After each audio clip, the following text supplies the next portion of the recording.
it is time to clean up the jungle behind me. So let me show you how I transition my garden from really overgrown summer garden to fall garden.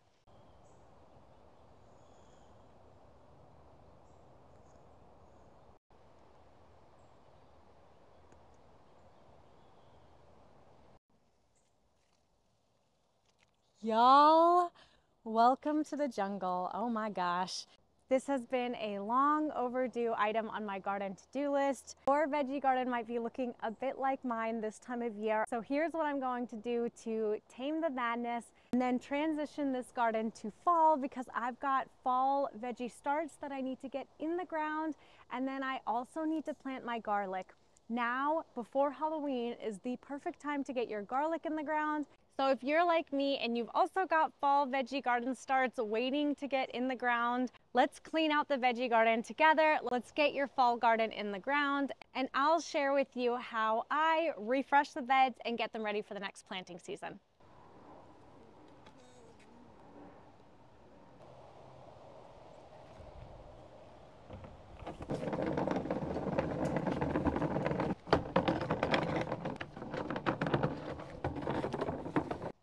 Okay, so first things first, I'm going to go around and harvest everything that I can harvest, everything that's ready to be eaten. Then I'm going to look very critically at each plant and decide whether I want to keep it or whether I am going to cull it. Basically, if a plant has a lot of green fruit that's ripening in the next couple of weeks, I would keep the plant. If the plant is mostly flowers, likely I'm not going to get fruit before my first frost, so that's when I would cull it. Also, if you're seeing signs of disease on the plant, might as well cull it this time of year. Lastly, if you didn't like whatever you planted, your family isn't eating it, then go ahead and cull the plant. There's no reason to keep it in the ground if it's something that nobody's going to eat. So let's finish harvesting.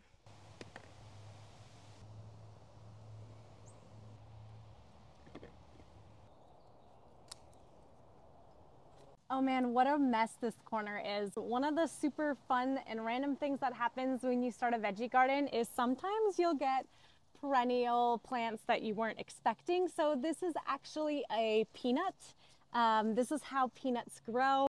They will flower, and then those flowers turn into these little runners. And then once this hits the soil, this will turn into an individual peanut.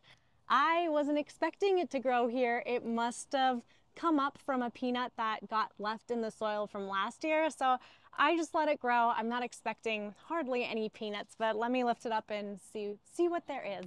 If you live in the Southeast and haven't tried growing peanuts, especially if you have little ones, they are worth growing once, because kids just don't expect to see peanuts underground. So harvesting peanuts with kiddos is so much fun.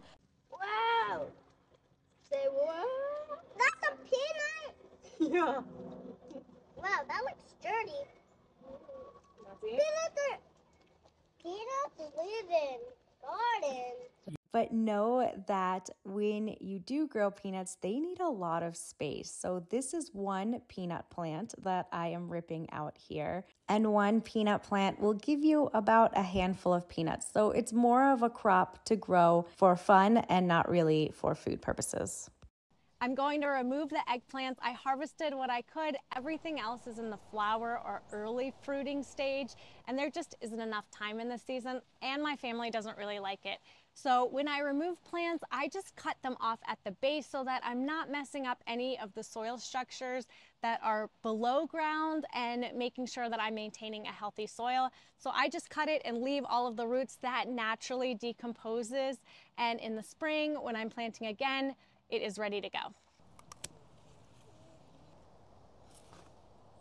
I've also decided to remove the cosmos. I don't know why I grow cosmos. I think it is flower peer pressure. I feel like everybody grows cosmos and loves it, and I have the worst luck. Mine grow up like trees, and then they just started flowering recently. And while they are beautiful, they have flopped over in so many creative ways that it just bothers me to even look at them. So cosmos I'm getting rid of, and unless I can figure out a dwarfer, better variety to grow that will not do this tree floppage, I am not going to grow them anymore.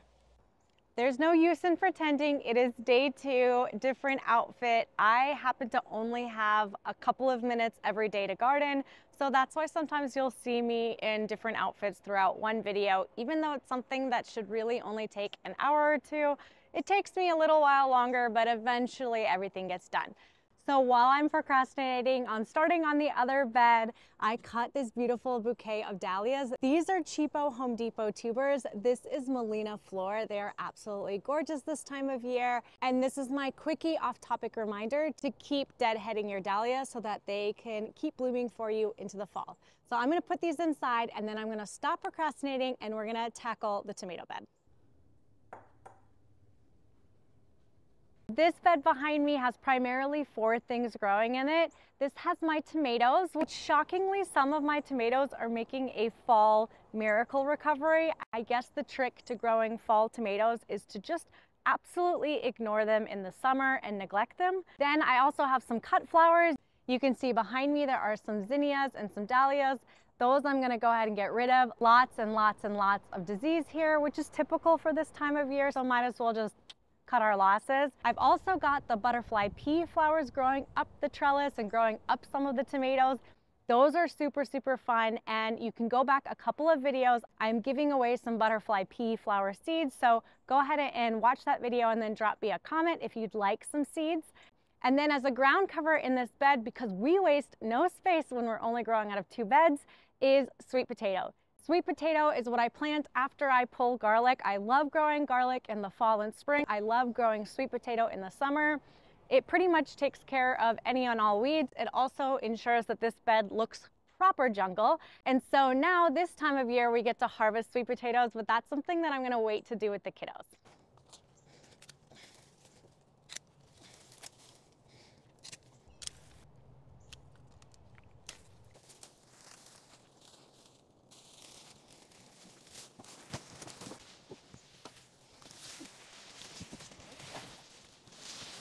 So clearly not all of the tomatoes rebounded and made a fall comeback. So these are gonna go, I'm just gonna cut them at the base, remove them. And then I did wanna quickly share about the basil right here. You guys, this basil has impressed me so much. This is Emerald Towers basil. I have not been shy sharing about how I had a really big case of garden burnout earlier this summer, especially when the temperatures got overwhelming. I just decided to unplug. And so this basil has not been pinched, has not been pruned, has not had anything done to it. I planted 3 of the basils and all 3 basils are still somehow alive. I'm shocked. This, by the way, is marigold, or it was marigold, but if you do save seed for marigold, let me show you how easy it is. This is becoming such a garden ADD video, but I think if you're like me, likely that is how you garden too. You see something, you get distracted. You saw I just grabbed one of these spent blooms, pulled out the bottom, and all of these right here, this is all the marigold seed. So if you plant marigold once, you definitely don't have to keep buying seeds. Like just in one flower bud, that is enough marigold seeds to last you a lifetime. Growing things from seeds and then saving your seeds is one really affordable way to garden. Okay, I'm determined to stay on task for the rest of this video, so let me finish cleaning this up.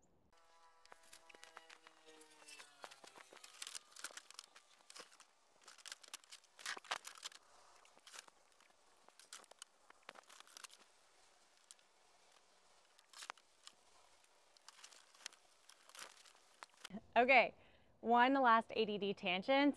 Arugula, if you are a fan of this, is so easy to grow and it just keeps reseeding and regrowing in your garden.